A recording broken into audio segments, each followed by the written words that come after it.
오늘 우리는 2024년 한 해를 마무리하는 마지막 예배를 드리고 있습니다.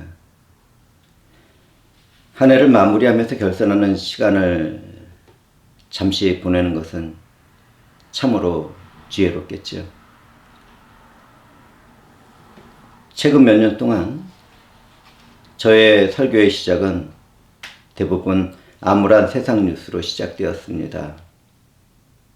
혼란과 질병과 전쟁의 아픔이 녹아져 있기 때문입니다. 오늘날 현대의 기독교인들은 그렇게 상한 마음과 영혼으로 살아가고 있습니다. 올해도 우리들의 마음을 상하게 하는 일은 전쟁의 소식이었습니다. 북한이 참전하게 된 우크라이나 러시아 전쟁은 우리들의 마음을 더 참담하게 만들었습니다. 전쟁은 수많은 소중한 생명들을 희생시켰고 희생되지 말아야 할 사람들까지 희생의 자리로 나가게 만들었습니다. 저는 전쟁을 치르는 세상을 통해서 인간의 악함과 어리석음을 다시 한번 바라보게 되었습니다.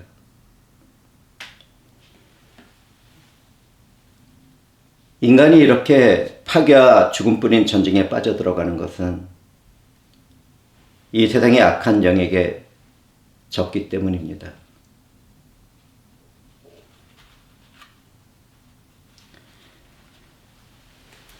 얼마 전에 한국에서는 계엄을 선포하려는 어리석은 국가 지도자를 보게 되었습니다.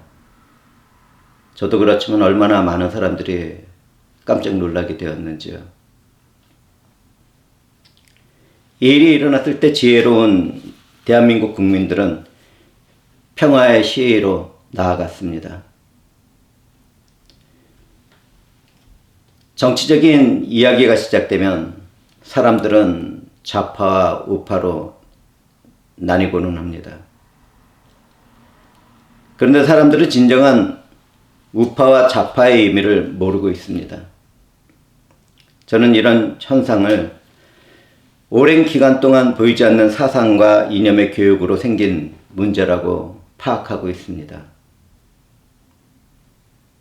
브레인워시를 시킨 것이죠.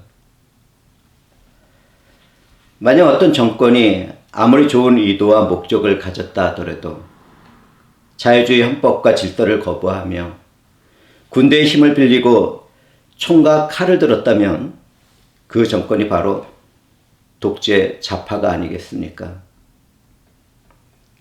상권 분립이라는 법을 기초로 세워진 민주주의에서 폭력과 억압은 보수가 아니라 독재일 뿐입니다. 저는 교회의 지도자로서 정치에 빠져있는 모든 기독교인들에게 우파와 좌파라는 정치적 논리에서 떠나서 오직 한 분 예수 그리스도 안에서 믿음을 회복하라고 권면을 드리고 싶습니다. 아무리 선한 의도와 목적을 가졌다 하더라도 믿음이 정치화된다면 그 삶에는 반드시 하나님의 엄한 심판이 따르게 될 것입니다. 어리석고 무식한 종교인이 아닌 참된 기독교인들에게는 오직 우리 주 예수 그리스도와 그분의 나라만이 전부이기 때문입니다. 그 믿음 안에서 하나가 되도록 합시다. 서로 성과 사랑을 나누는 그러한 귀한 지체들이 되도록 합시다.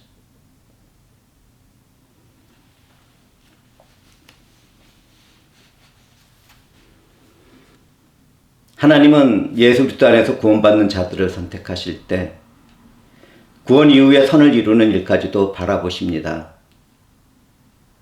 세상을 창조하시기 전에 우리를 선택하신 하나님의 무한한 지혜와 지식이 얼마나 아름다운지요. 구원받기 위해서 선을 행하는 것은 하나님 앞에서 또 하나의 악을 행하는 것입니다. 믿음에서 떠난 이단과 사이비들은 자신의 선한 행실로 구원을 받으리라고 가르치고 행하도록 합니다. 이런 영적인 비밀을 알아야 될 텐데요. 인간의 희생, 봉사, 헌신, 헌금, 선교와 전도와 같은 행위로는 절대로 구원에 이를 수 없다는 것을 알아야겠습니다. 만약 내가 그런 무리들과 믿음을 가지고 생활하고 있다면 그것을 떠나야 소망이 있고 생명이 있게 될 것입니다. 구원은 오직 우리의 진리이며 은혜가 되신 예수 그리스도를 믿는 것으로만 이루어집니다. 잊지 마시기 바랍니다. 성도들은 예수 그리스도를 믿는 그 믿음으로 구원을 받았기 때문에 선을 행합니다. 하나님의 사랑과 예수 그리스도의 은혜와 성령의 교통 가운데 있는 이러한 일들은 믿음 안에서 행해지게 됩니다.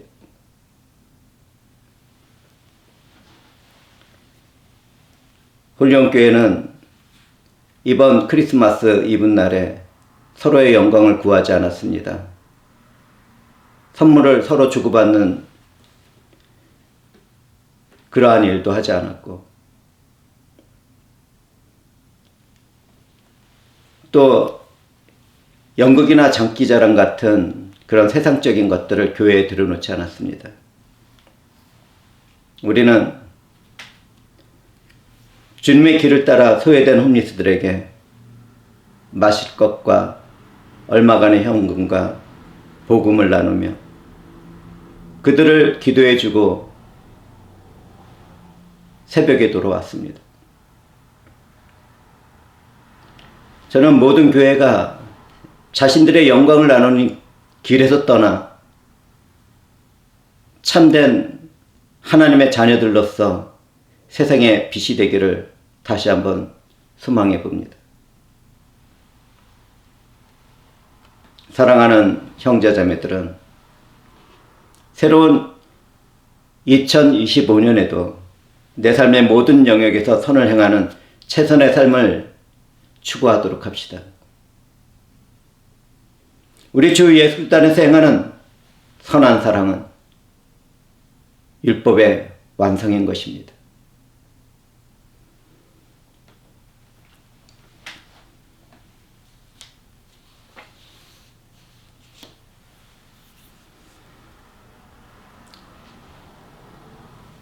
기독교인들의 모습은 화목으로 드러납니다. 기독교인들은 화목을 이루는 평화의 사람들입니다. 그러나 화목을 이루는 참된 평화는 인간의 힘으로 되질 않지요. 하나님은 죄악된 인간의 평화를 이루기 위하여 예수 그리스도를 이 땅에 보내셨습니다. 그 은혜를 받은 기독교인들은 평화를 이루기 위해 하나님의 부르심을 받았습니다. 그런데 오늘날 교회들은 어떻습니까? 너무나도 쉽게 분노하고 분열합니다.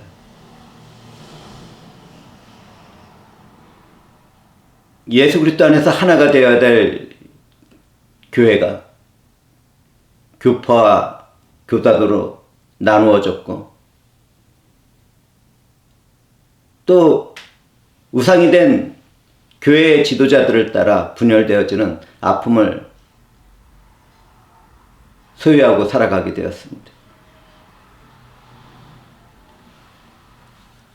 교회의 일이 이렇게 되는 것은 대부분의 교인들이 아직 성령을 받지 못했고 거듭나지 못했기 때문입니다.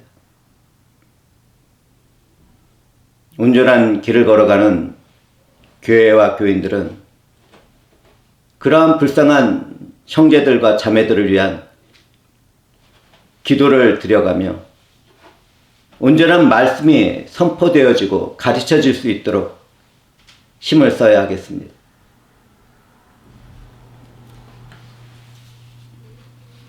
성령의 인도를 받는 우리는 말씀에서 참된 평화가 이루어지는 예수 그리스도를 발견한 성도들입니다.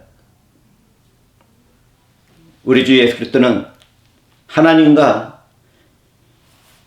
죄악을 품게 된 인간 사이에서 무너진 평화를 이루기 위하여 이 땅에 오셨습니다. 주님은 하나님과 죄악된 인간을 화목하게 만들기 위해서 십자가에 달리시고 운명하셨고 부활하셨습니다.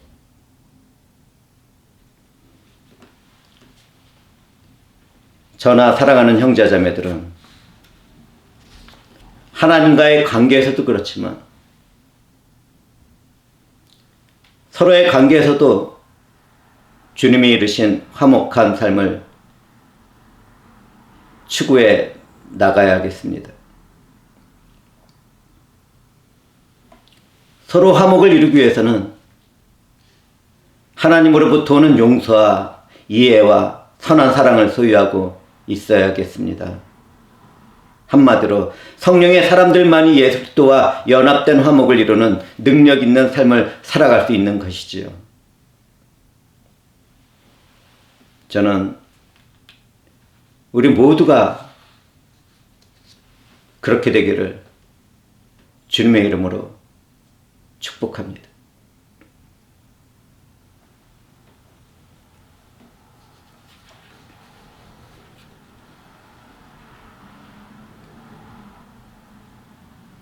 나이를 조금 먹은 사람들은 인생을 통해서 깨닫게 되었겠지만 대부분의 사람들은 나이를 먹어가면서 분을 품고 살아가게 됩니다. 괴팍해지고 고집이 세지는 분들도 생겨납니다. 사람이 이렇게 변하게 되는 것은 그 가슴 아픈 삶에 상처와 고통이 새겨졌기 때문일 것입니다. 그러나 어떤 사람들은 나이를 먹어갈수록 더 차분해지고 온유하며 부드러워집니다. 보기 힘든 분들이지만 성령 안에서 그렇게 믿음 생활을 해나가는 분들이 있습니다.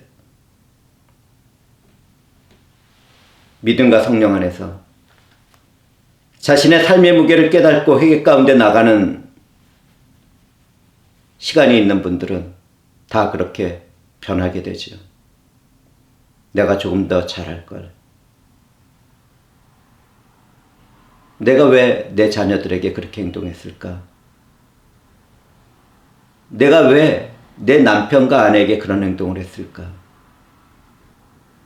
내가 왜 사랑하는 형제와 자매들에게 그렇게 행동했을까? 후회가 아닌 깊은 회개 안에서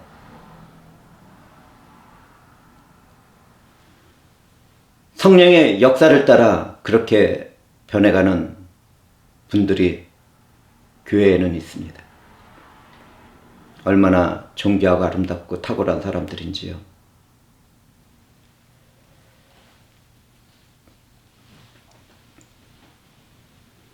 우리는 성경에서도 그런 사람들의 모범을 발견하게 되는데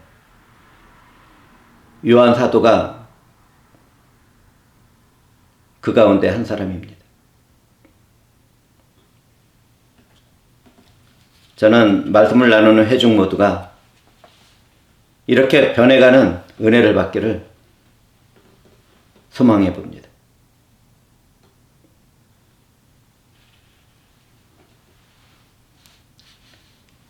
여기서 저는 회중들에게 한 가지 질문을 드리도록 하겠습니다. 사람이 선한 사랑을 나누며 화목하지 못한 까닭은 무엇 때문입니까?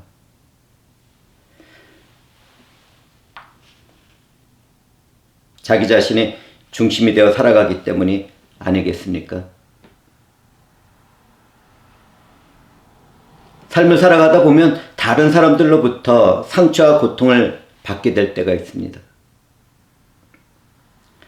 한 사람의 삶에서 한 번 새겨진 상처와 아픔은 쉽게 지워지지 않습니다. 어떤 상처와 아픔들은 시간이 흘러갈수록 자신의 마음과 기억에 더 깊이 박히게 되기 때문입니다. 어떤 사람들은 그런 기억들로 인해서 스스로 화가 치미는 고통의 때를 보낼 때가 있습니다. 문득 기억나서 분노가 일어나기도 하죠. 일이 이렇게 되는 것은 예수 그리스도 안에서 상대를 용서하지 않았기 때문입니다. 저는 가끔 피해를 준 사람보다 피해를 받은 사람들에게 권면을 하는 설교를 합니다. 어떤 사람들은 왜 피해를 준 사람들은 놔두고 피해를 받은 사람들을 그렇게 몰아붙이느냐고 말을 합니다. 그런데요, 하나님은 피해를 준 사람보다 피해를 받은 사람들에게 관심이 있습니다. 성령이 그렇게 전하도록 인도하시는 것은 피해를 받은 사람들을 그만큼 더 사랑하시기 때문입니다.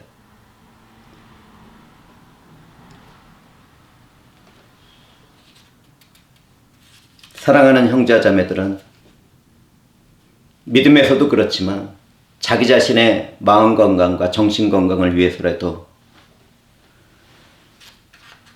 자신에게 아픔과 상처를 주는 사람들을 용서하도록 합시다. 상대를 용서하지 못하는 모든 분노와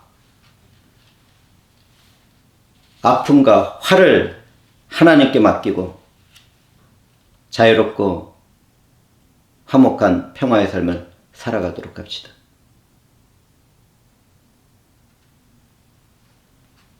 회중들은 제가 지금 권면드리는 것을 얼마나 이해하고 계시는지요.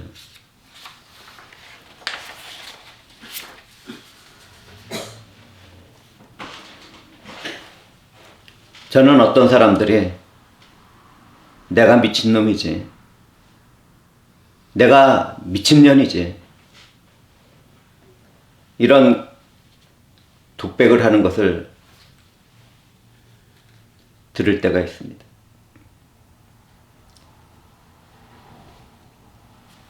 다른 사람이나 자신의 실수와 잘못을 용서하지 못하고 자기 자신을 혐오하는 것을 통하여 분을 삼키고 살아가는 그런 사람들이 있습니다.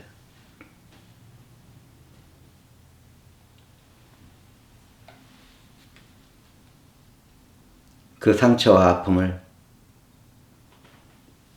저는 충분히 이해합니다. 저 또한 삶이 남긴 그런 상처 아픔이 있는 사람이기 때문입니다.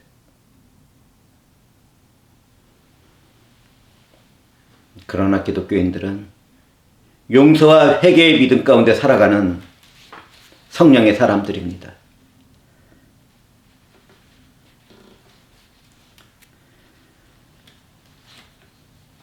정말 우리는 앞에서 언급한 것처럼 내가 원수가 된 사람들을 품고 고통의 삶을 살아갈 때가 있습니다. 정말 힘든 삶을 살아가는 것이죠. 그런데요, 이런 인생들을 잘 알고 계시는 우리 주 예수 그리스도께서는 원수를 용서할 뿐만 아니라 축복하는 자리에까지 나가라고 말씀하십니다.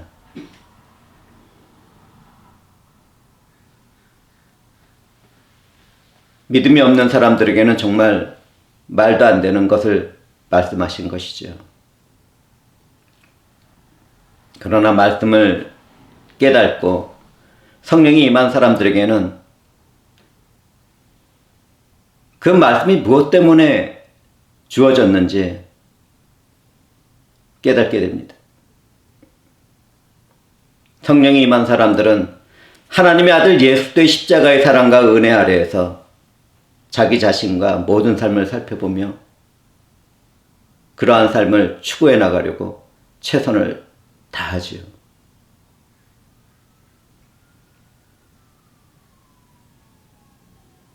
그러한 삶을 추구하는 것은 힘들기는 하지만 안 될 것도 없는 것입니다. 사랑하는 형제자매들은 지금 내 마음과 기억 속에 새겨진 원수는 어떤 사람들입니까? 부모입니까? 자녀입니까? 형제입니까?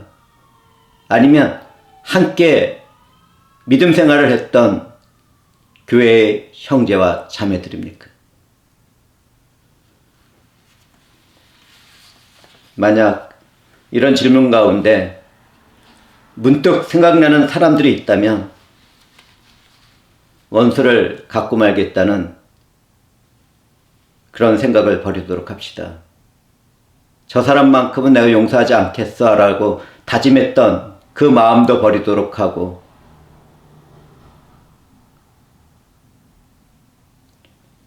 내가 받았던 상처와 고통까지도 주님의 십자가 앞에 내놓도록 합시다.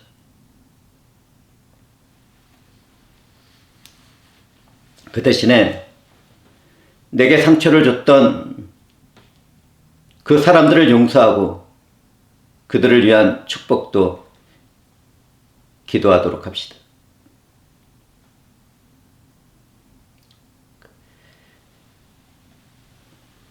이 말씀을 들은 사람들 중에는 그렇다면 내 억울한 마음은 어떡합니까? 내가 보냈던 그 가슴 아픈 세월은 어떡합니까? 라고 질문할 분들이 계실 것입니다.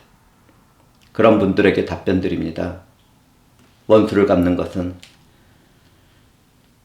하나님께만 있는 절대적인 주권입니다. 우리는 아버지 하나님께 그 모든 것을 내어드리고 예수 그리스도께서 나를 위하여 희생하시고 십자가 위에서 죽음을 당하신 것 같이 그러한 희생적인 사랑으로 나아가도록 합시다.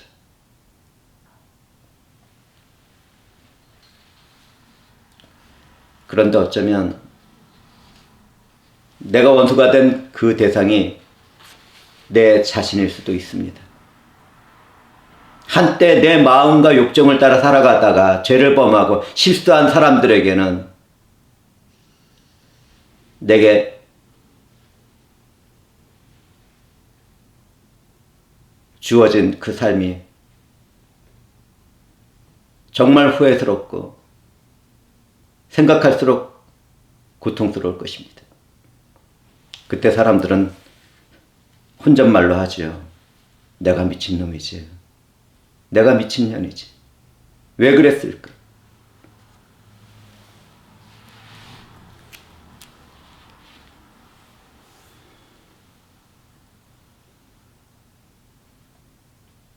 만약 누구든지 그러한 생각과 마음을 품고 살아가고 있다면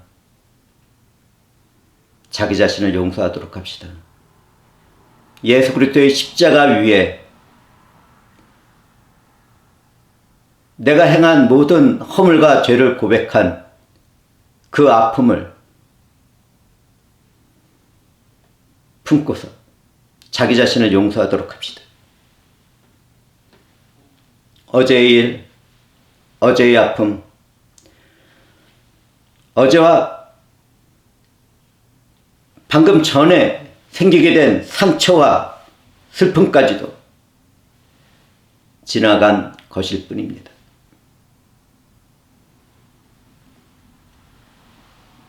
오늘 내가 그런 것들을 용서하게 된다면 내일 나는 더 자유롭고 평화로운 내일을 살아가게 될 것입니다.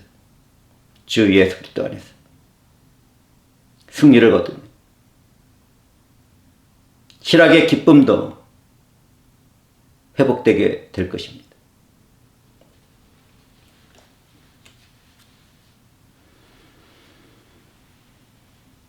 우리는 어떤 존재들입니까? 예배의 자리에서 기도하고 찬송하고 말씀을 나누는 우리는 어떤 존재들입니까? 우리는 나를 대신하여 희생하신 주 예수 그리스도 안에서 용서를 받고 성령으로 거듭난 성도들이며 하나님의 자녀들이 아니겠습니까?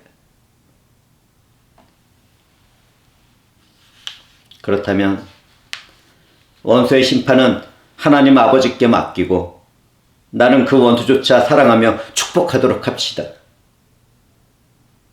나의 축복을 받는 사람이 그 축복받는 그러한 삶을 살아가지 못한다면 내가 빌고 축복했던 모든 형통의 일들은 내게로 다시 돌아오게 됩니다.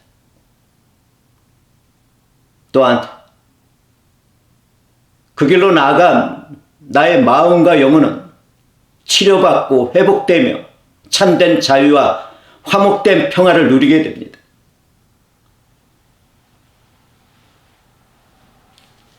그렇다면 어떻게 해야 확실히 사랑으로 원수를 갚는 가장 좋은 길이 되겠습니까? 그 중에서도 가장 좋은 길이 있지요.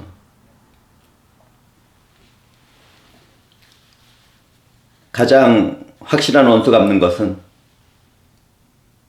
내게 된 원수된 사람들에게 생명의 빛이며 근원이며 생명의 떡인 예수 그리스도를 받아들이도록 하는 것입니다. 만약 우리들이 그렇게 살아가고자 한다면 원수들은 양심의 부끄러움 가운데 죄악에서 돌이키고 회개의 자리로 나아가게 될 것입니다. 그렇지 않다면 하나님의 심판 가운데 서게 되겠지요.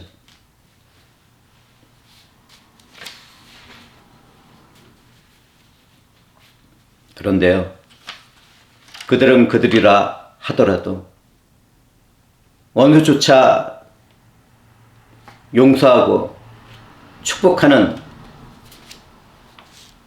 우리들에게는 참된 자유와 평화와 화목이 이루어지게 됩니다. 예수 그리스도 안에서 자유롭게 되는 그 자유와 예수 그리스도 안에서 화목되어지는 그런 평화를 누려보고 싶지 않습니까?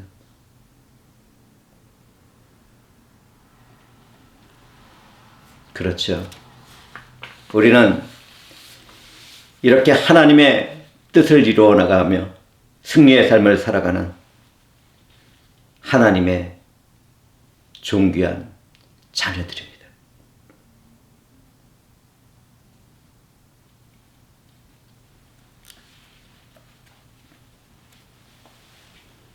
이 세상과 나의 삶에는 언제나 악이 유혹하고 지배하려고 할 것입니다. 인생에 있어서 지나친 욕심과 자랑으로 시작한 분쟁은 전쟁을 낳게 됩니다.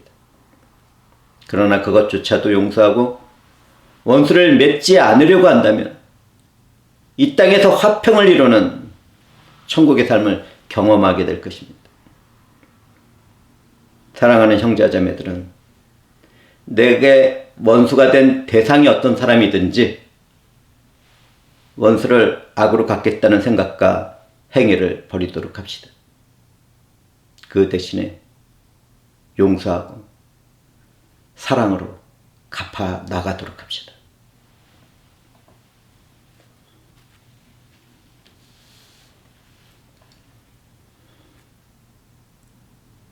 말씀을 드리는 처음에 믿음에서 떠난 정치적인 논리로 좌와 우를 나누는 분열에 빠진 분들에 대해서 제가 잠시 언급했는데, 사랑하는 형제와 자매들은 인연과 사랑을 분별할 수 있어야 합니다. 그 어떤 사상과 이념을 따르는 분열보다는 우리 주 되신 예수 그리스도 안에서 믿음으로 하나가 되도록 합시다. 우리 주의 나라는 이 땅에서 나누어지는 정치적인 논리인 자와 우가 아니라 내 마음과 영혼 속과 종말의 날에 이루어지는 하나님의 완전한 자유와 화목한 평화가 넘치는 사랑의 나라입니다.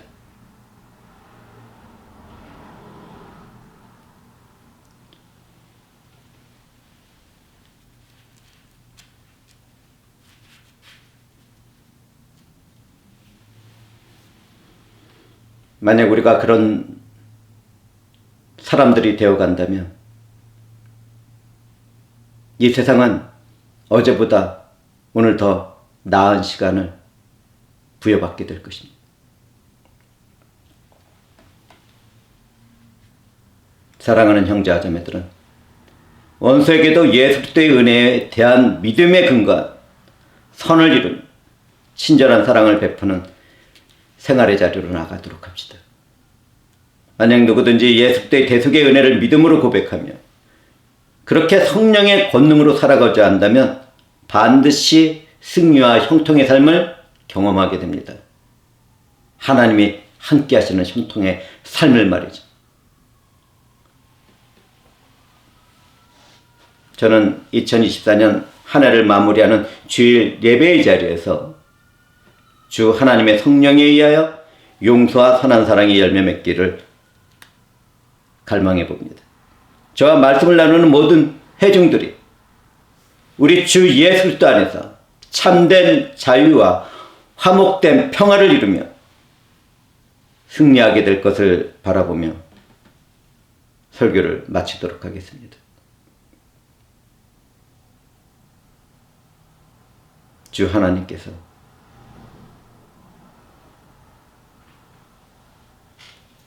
사랑을 나누고자 하는